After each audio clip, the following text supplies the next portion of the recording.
Yeah, I'm Dora Gibson. I'm traditional owner of Hopevale, Tupi Wara, and I teach at the school. I'm a classroom teacher, and at the moment I'm doing multi-lit this year. I do remember stopping and just sitting down and just waiting for that time when Prime Minister Rudd said sorry, and just brought out all these emotions. We actually stopped and looked at it. And the actual time when he said sorry, we watched the camera scan around to the different people just showing all the emotions, and that we got caught up with it as well. The fact that our Prime Minister actually did that really did something for us, that Australia is caring, and it's a big step in reconciliation. I started thinking about my grandfather, George Bowen. He came from the Bowen area, that's why they were given the surname Bowen. And that in itself told me that we've lost our identity, really. His surname was Emerson's, but we're now known as Bowens. And you just lose touch with people back, from where they came from. You just lose touch with the roots. In the future, I would like to see, first and foremost, would be Australia working towards reconciliation in a big way. I think more Indigenous input, in our own affairs, not only from people who are up there, but from the grassroots people, coming back and working with communities back here and listening to what we have to say. I think you have to start small. You have to begin by creating little scenarios about being sorry, and bringing out the feelings. It will have a lasting effect if it's not just a small drop in the ocean and we forget about it. It needs to be continued. It needs to be, if it has to have an impact on our lives, it needs to be followed up. Have ideas about what sorry is all about, and keep it going. Don't just, keep the momentum going. Don't just leave it there hanging in midair.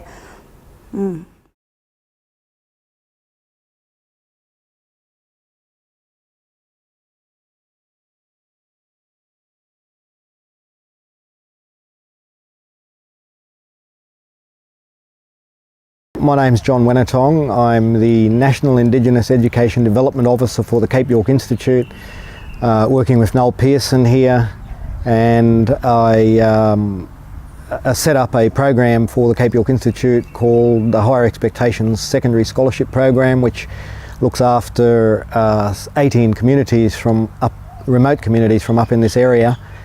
Primary school students who are going from primary to secondary school, gives them a chance to get into the best boarding schools in Queensland.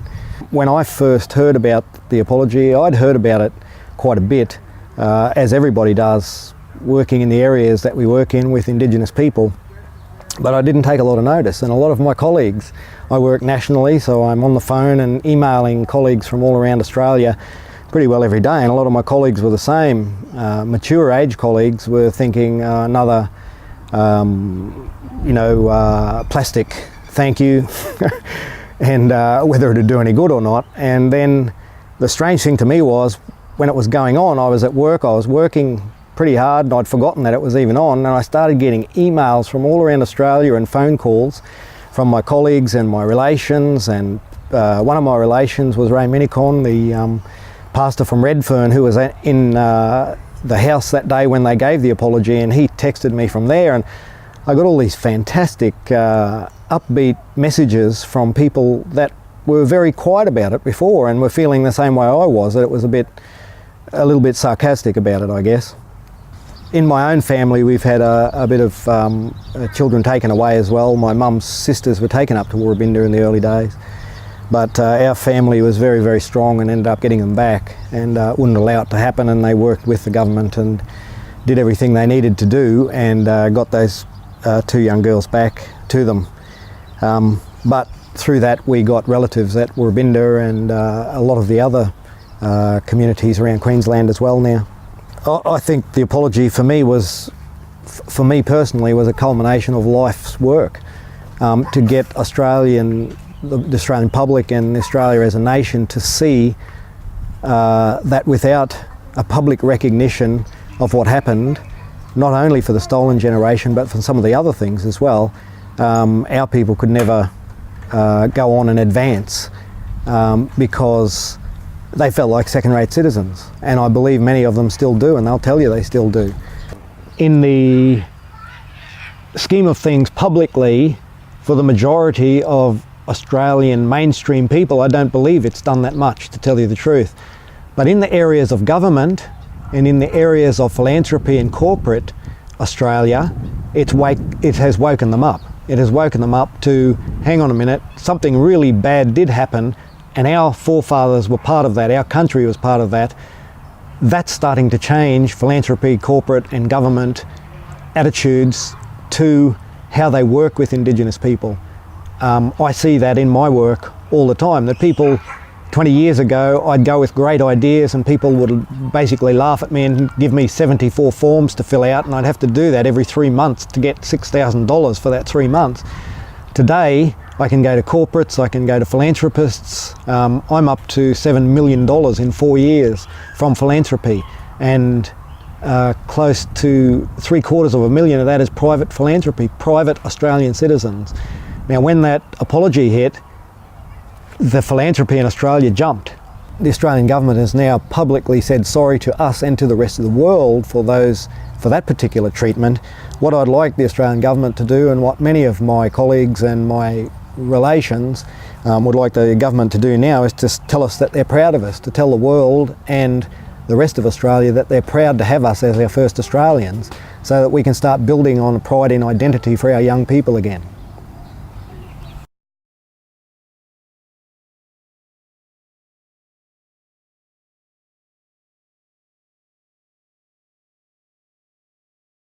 Yeah, well, my name's Terry O'Shane. I'm the chairman of the North Queensland Land Council, but I'm a merchant seaman actually, as by profession. Well, in terms of my situation was my mother married an Irishman, and she became an activist. So one of the problems is that I got family just living over there at Yarrabah, and I lived in Cairns, and by law we weren't allowed to go to Yarrabah. I got other family living in Moana. We weren't allowed to go to Moana. We were not allowed to go on any Aboriginal reserve, and we're Aboriginal people. And under the legal structure of this country and this particular state, we were classified as Aboriginal people, and yet we weren't allowed to go and visit our own families. So I went to Palm Island the other day and met my cousin for the very first time, 3 weeks ago. For the very first time in my entire life, I met my cousin. It is unheard of in any other society where you're not able to freely move around and meet your family. But that's what happened to us. And people say, well, it wouldn't affect you. It has a direct effect on us. It has a direct effect on my children and my grandchildren, because they don't even know who their grandfathers are, who their uncles are, who their cousins are. And that's where the impact of it has actually destroyed our entire society, Aboriginal society. And we have to mend that up. If we have an apology, the apology should be giving back our identification. Give back to us what has ever been stolen off us. And the way in which the policy of government is moving, that's not giving back. After the apology, it's not giving back to us our identity, our life, our land, our culture and our traditions. It's not doing that. When they talk about stolen, it's not just about the people being stolen off their parents. It's been stolen out of their history, out of their societies, out of their culture, out of their traditions, out of their language, out of their laws and customs. They were stolen in their entirety. The whole life has been absolutely destroyed from them being removed from their communities. And people who think it's just stolen away from their mum and dad. No, it's a theft that occurred that is actually just destroyed their whole life. You know, it's everything. It's almost impossible to explain to people, and unless people understand people's culture and who they are and where they are and their identification in this world and in their communities, in their families, unless they understand that, then to talk about a stolen generation in a sort of a glib way, it doesn't pay any real respect to what really happened to the stolen generation.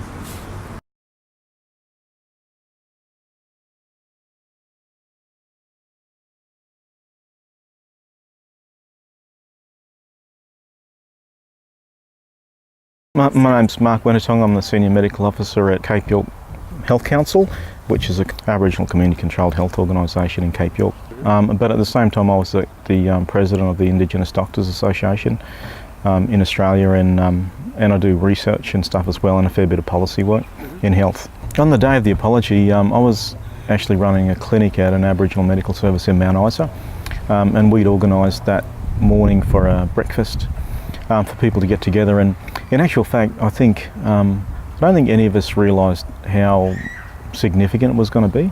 This particular breakfast, there was another Aboriginal doctor, so she and I both said, because our mothers had just died in the previous month, gee, it would have been fantastic for them to see something like this. I was genuinely surprised by the genuineness of the apology, something that's really different for Australia, I think. From my perspective, there's probably 3 or 4 levels that the apologies made a difference. And the major one for me was social and emotional wellbeing of Indigenous people in Australia. Things like the NT intervention and the domestic violence and the family violence stuff that was happening in Central Australia, and that being seen as part of Aboriginal culture, and Aboriginal people feeling bad about themselves, basically, particularly men. So I think in that sense it's made a really big difference. The other levels though have been really clear around policy, particularly from non-government organisations and an Aboriginal community's perspective. The way that we deal with other stakeholders now has changed. A lot of the other partner organisations that we dealt with didn't have that much respect for Aboriginal people or issues or organisations, and that actually changed. It was a subtle change, but you actually noticed almost overnight that there was a swing in that, and you had a bit more control. I think it'd be great if we really could work on the whole Close the Gap campaign more strongly. I still think we really need high level engagement and high level legislated relationships with the Australian government. So, and I mean, maybe not a treaty, but something that's similar to that, where we're not at the whims of politics every time a new party comes in for this kind of thing to happen. If you have something locked in at a higher level, they can't do that, and kids are safer for the rest of their lives. They've actually got something to live for rather than just surviving, and I think that's the big deal for me. So I think the high level agreement's the most important thing, and a lot of the other things will follow from that if we get it right.